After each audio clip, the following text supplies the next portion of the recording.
તો આજની આગળની નવી રેસીપી છે ટેસ્ટફુલ મગ પુલાવ.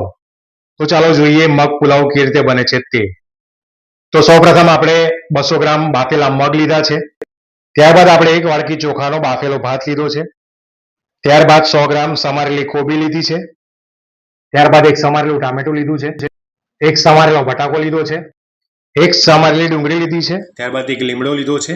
ત્યારબાદ 2 સૂકા મરચા, લવિંગ, તજ અને 1 તમાલપત્ર લીધું છે. ત્યારબાદ જીરું લીધું છે 1 ચમચી, લસણ મરચાંની પેસ્ટ લીધી છે. ત્યારબાદ અડધી ચમચી લાલ મરચું, મીઠું, હળદર, ધાણા જીરું અને ગરમ મસાલો લીધો છે. તો ચાલો સરસ મજાનો ટેસ્ટફુલ મગનો પુલાવ ભાત કેવી રીતે બને છે તમને બતાવું.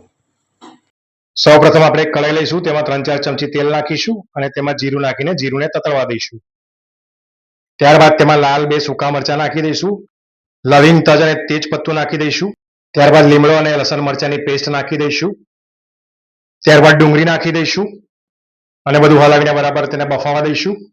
ત્યારબાદ તેમાં સમારેલું ટામેટું નાખી દઈશું. ત્યારબાદ સમારેલી કોબી નાખી દઈશું. ત્યારબાદ સમારેલો બટાકો નાખી દઈશું અને આ બધું 5-10 મિનિટ બરાબર બફાવા દઈશું. હવે તેમાં બધા મસાલા નાખી દઈશું. બધું બરાબર મિક્સ કરીને તેમાં આપણે બાફેલા મગ નાખી દઈશું.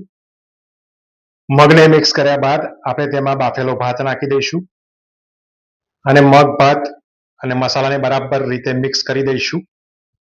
તો મિત્રો આ રીતે બનતો હોય છે સરસ મજાનો ટેસ્ટફુલ મગ પુલાવ. તો મિત્રો આ રીતે 2-5 મિનિટ તેને સરસ રીતે ભેળવી દેવાનું હોય છે. હવે આપણે તેની પર ધાણા નાખી દઈએ. તો મિત્રો તૈયાર છે આપણો સરસ મજાનો ટેસ્ટફુલ મગ પુલાવ. અને તમને અમારી બનાવેલી રેસીપી ગમતી હોય તો અમારી ચેનલને લાઈક કરજો, શેર કરજો અને સબસ્ક્રાઇબ કરજો.